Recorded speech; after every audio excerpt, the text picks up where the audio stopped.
नमस्कार, बीएससी वाला cigarette channel पर आप सभी का स्वागत और अभिनंदन। मैं बाबूलाल आपके सामने बीए फर्स्ट ईयर के बेस्ट सेमेस्टर में फिजिकल ज्योग्राफी की क्लास के आपके सामने उपस्थित हुआ हूं। धमाधम तरीके से धड़ाधड़ तरीके से ज्योग्राफी पढ़ने वाले हैं। आ जाओ मेरे लाडलो। हाँ, जो जो प्रश्न एग्जाम में इंपोर्टेंट रहने वाला है वो आपके सामने, आपके समक्ष, आपके लिए हाजिर। एक रात पहले पढ़ने वाली क्लास है। हाँ जी सर।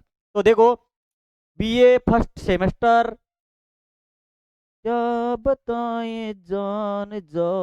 अच्छा अच्छा अच्छा, ये लो जी, ये लो।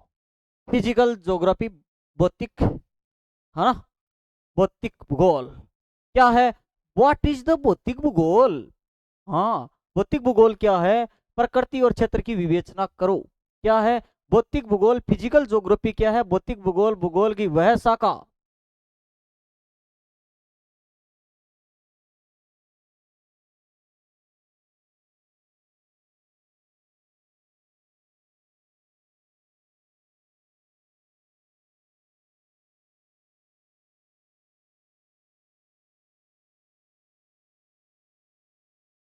भौतिक भूगोल वह भौतिक भूगोल वह शाखा पृथ्वी के भौतिक पर्यावरण वातावरण के बारे में जानकारी मिलती है, वो भौतिक भूगोल होती है। प्रकृति के जैसे पहाड़ है, नदियां हैं, समुद्र है, जलवायु है, मिट्टी है, वनस्पति है आदि का अध्ययन किया जाता है। वह जो जानकारी मिलती है वो कहाँ मिलती है? भौतिक भूगोल में मिलती है। ये जानने की कोशिश करता है कि प्राकृतिक चीजें कैसे बनी, ये एक दूसरे पर किस प्रकार से जुड़ी हुई है और मानव जीवन में किस प्रकार से उपयोगी है। ये जानकारी सर हमें कहाँ मिलती है? ये भौतिक भूगोल में मिलती है। आगे बात करते हैं। ये भौतिक भूगोल की प्रकृति यानी फिजिकल ज्योग्राफी का जो नेचर ऑफ फिजिकल ज्योग्राफी रहने वाली है। रेल वैज्ञानिक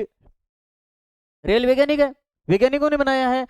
वैज्ञानिक और अनुभव जन्य भौतिक भूगोल एक वैज्ञानिक विषय है। यह अपने अध्ययन, अवलोकन, देखना, प्रयोग और मापन जैसी वैज्ञानिक विधियों का उपयोग करता है। यह नियमों और सिद्धांतों के आधार पर पृथ्वी की प्रक्रियाओं जैसे ज्वालामुखी का फटना, चक्रवात बनना समझने की कोशिश करता है। अंतर विषयक ये क्या रहेगा? यह एक अकेला काम नहीं करता, बल्कि यह भूविज्ञान, मौसम विज्ञान यानी कि भौतिक भूगोल में क्या, वह भूभूगोल यानी कि मौसम विज्ञान, भूमि के बारे में जानकारी मिलती है, भू विज्ञान, समुद्र विज्ञान के बारे में जानकारी मिलती है, जीव विज्ञान के बारे में जानकारी मिलती है। जैसे कई विज्ञानों से जुड़ा हुआ ये क्या रहने वाला है? भूगोल रहने वाला है। जो कौन सा? फिजिकल ज्योग्राफी रहने वाला है, भौतिक भूगोल। ये इन सभी विषयों की मदद से पृथ्वी को समग्र रूप से समझता है। गत्यात्मक क्या है? पृथ्वी की सतह हमेशा बदलती रहती है। भौतिक भूगोल इन बदलती प्रक्रियाओं जैसे समुद्र का तल का ऊपर उठना और मिट्टी का कटना आदि का अध्ययन इसमें इसकी प्रकृति पर स्थिर नहीं है, बल्कि गत्यात्मक हमेशा बदलने वाली प्रक्रिया पर आधारित होती है। रट के जाना है एग्जाम में, रट के जाओगे तो क्या होगा? तो क्या होगा? पेपर पास होगा और क्या होगा? लियो। भौतिक भूगोल का क्षेत्र, स्कोप ऑफ फिजिकल ज्योग्राफी। भौतिक भूगोल का अध्ययन क्षेत्र बहुत ही विशाल और इसे मुख्य रूप से 4 उपभागों में बांटा गया है। भू आकृति विज्ञान। भू आकृति विज्ञान में क्या है? यह पृथ्वी की सतह की भू आकृतियां जैसे पहाड़, पठार, मैदान, घाटियों की उत्पत्ति, विकास की संरचना का उदाहरण के लिए ये आप समझ सकते हो अध्ययन किया जाता है, जिसमें भूकंप, ज्वालामुखी, अपरदन। अपरदन क्या होता है? मृदा का घटा हुआ बहाव, मृदा अपरदन कहलाता है। जैसी प्रक्रियाओं का अध्ययन ध्यान केंद्रित करता है। उदाहरण के लिए हिमालय कैसे बने और रेगिस्तान में बालू के टीले कैसे बनते हैं, इसके बारे में भी जानकारी मिलती है। जलवायु विज्ञान क्या होता है? क्लाइमेटोलॉजी। जहां सर यह पृथ्वी के वायुमंडल यानी एटमॉस्फेयर का अध्ययन करता है। इसमें जलवायु के प्रकार, तापमान, वर्षा, हवा के पैटर्न और जलवायु के परिवर्तन जैसी चीजों का अध्ययन किया जाता है। उदाहरण के लिए मानसून कैसे आता है और भूमध्य रेखीय क्षेत्रों में हमेशा गर्मी ही क्यों रहती है? क्या कारण है कि भूमध्य क्षेत्रों में हमेशा गर्मी रहती है? समुद्र विज्ञान, ओशियनोग्राफी, यह महासागरों और समुद्रों के अध्ययन करता है। इसमें महासागरीय जल का तापमान, खारापन। अच्छा, समुद्र में जल का खारापन किसके कारण होता है? ज्वार भाटा और समुद्री धाराएं, समुद्री जीवन जैसी चीजों का इसमें अध्ययन किया जाता है। उदाहरण के लिए प्रशांत प्रशांत महासागर में जल धाराएं किस दिशा में चलती हैं? मृदा भूगोल, जैव भूगोल, सोइल एंड बायोग्राफी। मृदा भूगोल में मिट्टी के प्रकार, बनावट और वितरण के बारे में अध्ययन करने को हमें जानकारी मिलती है। आगे बात करें अपन, क्या है मृदा भूगोल, जैव भूगोल क्या है, सोइल एंड बायोग्राफी क्या है? तो मृदा भूगोल यह मिट्टी के प्रकार, बनावट, वितरण और मिट्टी के बनने की प्रक्रिया का अध्ययन करता है। जैव भूगोल यह पृथ्वी पर जीव जंतुओं और वनस्पतियों के बारे में, बायोस्फीयर के बारे में वर्णन मिलता है, उनके बारे में ये संबंधों का, अंतर संबंधों का क्या किया जाता है, इसमें अध्ययन किया जाता है। ये क्या है, वेगनर ने महाद्वीपीय सिद्धांत किया है। सर वेगनर महोदय ने क्या किया, एक बिना फुला हुआ गुब्बारा लिया और उस पर क्या किया, गुब्बारा जानोगे? हाँ सर जाना, गुब्बारा कौन जाना, मैं पे बर्थडे पर घना फुलाया। हाँ भाई, गुब्बारा लिया, उस पे क्या किया, बिना फुले हुए गुब्बारे पे पेन से निशान किए और फिर फुलाया और फिर पूछा ये क्या हुआ, कि ये ऐसे ही हुआ कि पृथ्वी एक ऐसे थी छोटी सी और बिना फुली हुई थी, जिसके चारों ओर जल था, पेंजियार, पेंतालासार, हाँ सर ऐसा कुछ था, अंगारा लैंड, गोडवाना लैंड। फिर वो क्या है, उसमें गुब्बारे में जिस प्रकार हवा भरी तो वो निशान जिस प्रकार से दूर चले गए थे, उसी प्रकार ये महाद्वीपीय विस्थापन का सिद्धांत कौन बोलता है, वेगनर महोदय बोलता है। इसमें अलग अलग महाद्वीपों का निर्माण हुआ, जिसमें बड़े बड़े 7 महाद्वीप और 5 महासागर बने। ऐसा ही कुछ है, उत्तरी अमेरिका, दक्षिणी अमेरिका, हाँ सर, एशिया महाद्वीप, यूरोप महाद्वीप, ऑस्ट्रेलिया एंड अफ्रीका। ओहो ए बनगा गुरु जी, हाँ ए बनगा। अब देखो क्या है, वेगनर सिद्धांत में क्या है, जर्मन मौसम वैज्ञानिक अल्फ्रेड वेगनर 1912 में महाद्वीपीय विस्थापन के सिद्धांत में प्रस्तुत किया था। इस सिद्धांत के अनुसार करोड़ों साल पहले पृथ्वी के सभी महाद्वीप एक साथ में क्या थे, जुड़े हुए थे। ये देखो सभी महाद्वीप एक साथ जुड़े हुए थे, ठीक है गुरुजी। हाँ, विस्थापित होकर क्या होता है, फिर अलग हो गए, जिससे उनका वर्तमान स्वरूप बना। सिद्धांत के लिए क्या है, पेंजिया और पेंतालासा। वेगनर के अनुसार आरंभ में पृथ्वी एक विशाल भूखंड था, जिसे उन्होंने पेंजिया अर्थ का मतलब संपूर्ण पृथ्वी का नाम दिया। भूखंड के चारों ओर एक विशाल महासागर था, जिसे पेंतालासा, जलीय भाग पेंतालासा, स्थलीय भाग पेंजिया था, ऐसा भी ठीक है संपूर्ण कहा था, ठीक है। विखंडन लगभग 20 करोड़ वर्ष पहले ये मेसोजोइक युग में, मेसोजोइक युग यानी पेंजिया के दरार पड़नी शुरू हुई और यह 2 बड़े टुकड़ों में बंट गया। 2 बड़े टुकड़ों में कौन सा, एक भाग जो बना उसको बोलते हैं लोरेशिया, और जिससे लोरेशिया से जो उत्तरी अमेरिका, यूरोप और एशिया महाद्वीप बने, और दूसरा आपका गोंडवाना लैंड है। प्लेट की विवर्तनिकी सिद्धांत का वर्णन किया। प्लेट विवर्तनिकी सिद्धांत क्या है, प्लेट विवर्तनिकी सिद्धांत क्या है, आधुनिक भूविज्ञान का संबंध महत्वपूर्ण सिद्धांत है। ये वेगनर के महाद्वीपीय विस्थापन के सिद्धांत की वैज्ञानिक व्याख्या करता है। यह सिद्धांत बताता है कि पृथ्वी की सबसे बाहरी कठोर परत, जिसे स्थल मंडल कहते हैं, कई विशाल और अनियत टुकड़ों में टूटी हुई है, जिन्हें प्लेटें कहते हैं। सिद्धांत मुख्यतः तत्व प्लेटें क्या होती है, स्थल मंडल पृथ्वी की ऊपरी परत, ऊपरी मेंटल या कुछ भाग, कई बड़ी बड़ी और छोटी छोटी प्लेटें विभाजित होती है। वर्तमान में 7 मुख्य बड़ी प्लेटें, जिसे क्या कहते हैं, कई प्लेटें छोटी छोटी भी पहचानी जाती हैं। ये अफ्रीकी प्लेट है, ये महाद्वीप, ये ठीक है जी, कॉन्टिनेंट यानी महाद्वीप की जो बनी हुई है। अब क्या है, शक्ति।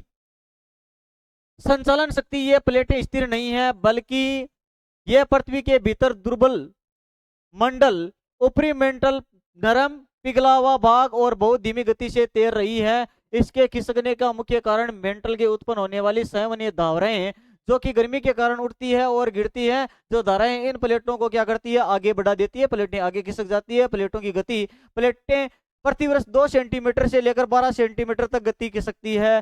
गति प्रतिवर्ष 2 से 12 सेंटीमीटर प्लेटें खिसकती रहती है। प्लेटों के बीच की बातचीत की प्लेट सीमाएं कहते हैं। प्लेटों के आपस में बातचीत करें बिन प्लेट सीमाएं कहते हैं, जो 3 प्रकार की होती हैं। एक तो अपसारी प्लेट, एक अभिसारी, और तीसरी कौन सी है, रूपांतरित या कायांतरित। देखो अपसारी प्लेट में देखें, प्लेटें एक दूसरे से दूर हो जाती है, परिणाम मध्य सागरीय कटक के निर्माण होता है। ज्वालामुखी फटते हैं, जिससे कई महासागरीय कष्ट का निर्माण हो जाता है, जैसे अटलांटिक महासागर का निर्माण होना, उदाहरण के लिए मध्य अटलांटिक का कटक। अभी सारी सीमा में क्या होती है, गति क्या करती है, एक दूसरे की ओर आती जाती है और फिर क्या होती है, टकराती है। टकराने के कारण महाद्वीपीय महाद्वीपीय महाद्वीपीय टक्कर वलित पर्वतों का इससे क्या होता है, फॉल्ट माउंटेन यानी पर्वतों का निर्माण होता है, जैसे हिमालय का निर्माण हुआ है अभिसारी सीमा के कारण यानी अभिसारी के कारण हुआ है, और अभिसारी के कारण अंटार्कटिक हुआ है। और रूपांतरित में देखें तो ये प्लेटें एक दूसरे के समांतर फिसलती रहती है, परिणाम तो क्षेत्रीय के रूप से भूकंप आते हैं, जैसे सेन एंड्रियोस फॉल्ट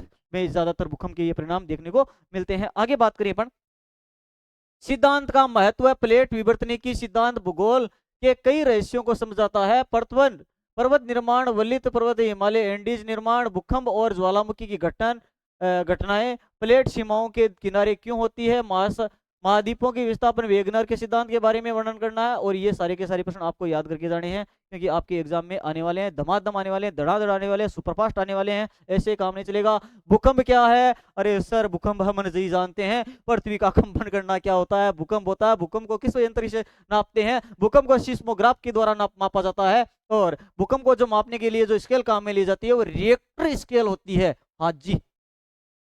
भूकंप क्या होता है? पृथ्वी की सतह पर अचानक पृथ्वी की सतह पर अचानक हिलना या कंपन करना, जो पृथ्वी के भीतर ऊर्जा के अचानक मुक्त होने के कारण उत्पन्न होता है। भूकंप के कारण भूकंप से आने के मुख्य विवर्तनिक की गतियां होती है, जो विशेषकर पृथ्वी की प्लेटों को आपस में टकराना, एक दूसरे के समानांतर फिसलना।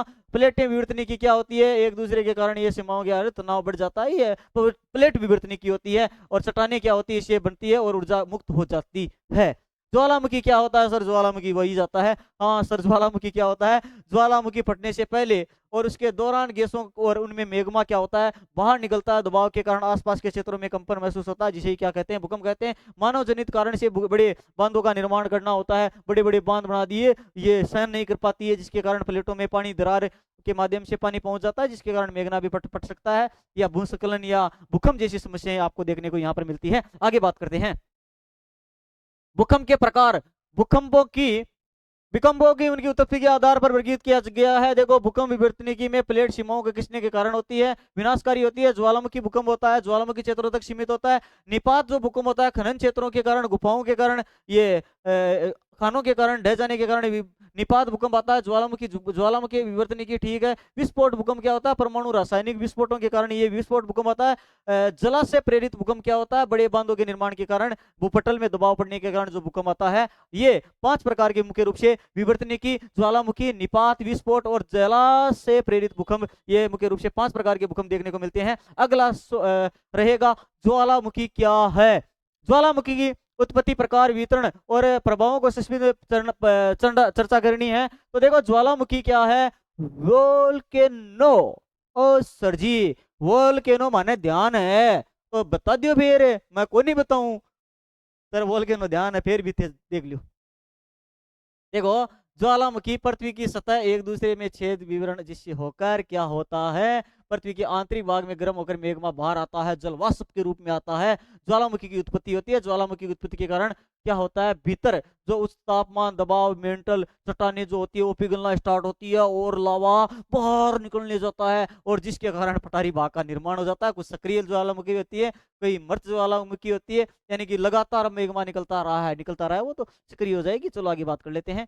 ये क्या है? ज्वालामुखी प्रकार में, टाइप्स ऑफ ज्वालामुखी में उनकी सक्रियता के आधार पर देखा गया है। सक्रिय ज्वालामुखी, सुषुप्त ज्वालामुखी और मर्त या शांत। देखो, क्या होता है? सक्रिय ज्वालामुखी जो हाल ही में फटे और जिनमें भविष्य में भी कभी भी फटने की संभावना बनी रहती है, जैसे स्ट्रोम्बोली जो ज्वालामुखी है, ये सक्रिय ज्वालामुखी है। सुषुप्त ज्वालामुखी है जो लंबे समय सक्रिय नहीं हुई है लेकिन भविष्य में कभी भी हो सकती है। माउंट फ्यूजी जो ज्वालामुखी है वो सुषुप्त ज्वालामुखी है। मर्त या शांत ज्वालामुखी वे ज्वालामुखी जो हजारों से सालों पहले आई थी और उसमें फटने की कोई संभावना नहीं बताई जाती है, जैसे किलिमंजारो ज्वालामुखी जो है, ये आपके किलिमंजारो जो ज्वालामुखी है वो मर्त या शांत ज्वालामुखी के रूप में जानी जाती है। ये टॉपिक आपके आते हैं, ध्यान रहे भाई।